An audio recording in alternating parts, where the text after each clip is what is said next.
Hi friends, welcome to Sindhuja Vaishu kitchen. இன்னைக்கு நம்ம பார்க்க போகிறது பாம்பே சட்னி தாங்க. இது சப்பாத்தி கூட வச்சு சாப்பிட்டீங்கன்னா சான்ஸே இல்லைங்க, அவ்வளோ சூப்பராக இருக்குங்க. இது செய்கிறதுக்கு கூட ஒரு 10 நிமிஷத்தில் செஞ்சு முடிச்சிடலாங்க. அதுக்கு பேனை வச்சுக்கோங்க, 2 ஸ்பூன் எண்ணெய் சேர்த்துக்கலாங்க. 1/2 ஸ்பூன் கடுகு சேர்த்துக்கோங்க, கடுகு பொரியட்டும். 1/2 ஸ்பூன் சீரகம் சேர்த்துக்கலாம். ஒரு பெரிய வெங்காயத்தை கொஞ்சமாக கட் பண்ணி வச்சுருக்கேங்க, அதுவும் சேர்த்துட்டு நல்லா கலந்து கொடுங்க. பிகினர்ஸ் கூட ஈஸியாக செஞ்சிடலாங்க. ஒரு 5 பச்சை மிளகாயை சின்ன சின்னதாக கட் பண்ணி வச்சுருக்கேங்க, அதுவும் சேர்த்துக்கலாங்க. சேர்த்துட்டு நல்லா கலந்து கொடுங்க.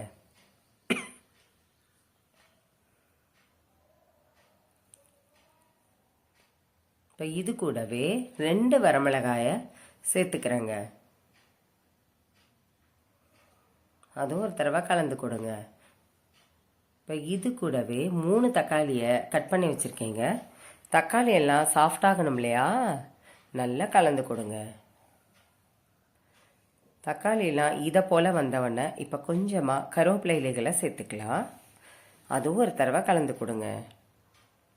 இப்போ இது கூடவே 1/2 ஸ்பூன் பெருங்காயத்தூள், 1/2 ஸ்பூன் மஞ்சத்தூள், 1/2 ஸ்பூன் உப்பு சேர்த்துக்கலாங்க. இப்போ ஒரு தடவை கலந்து கொடுங்க. இப்போ ஒரு பவுலில் 2 ஸ்பூன் கடலை மாவும் எடுத்து வச்சுருக்கீங்க. இப்போ இது கூடவே கொஞ்சமாக தண்ணி சேர்த்துக்கோங்க. தண்ணி சேர்த்துட்டு விஸ்கு வச்சு கட்டிகள் இல்லாமல் கலந்துக்கோங்க. உங்கள்கிட்ட விஸ்கு இல்லைன்னா ஒரு கரண்டியால் கூட கலந்துக்கலாங்க. இப்போ இந்த கலந்தோம் இல்லையா, இந்த மாவு எடுத்து பேனில் சேர்த்துக்கலாங்க. பேனில் சேர்த்த பிறகு இது கூடவே 2 டம்ளர் தண்ணி சேர்த்துக்கோங்க. தண்ணி சேர்த்த பிறகு நல்லா கலந்து கொடுங்க.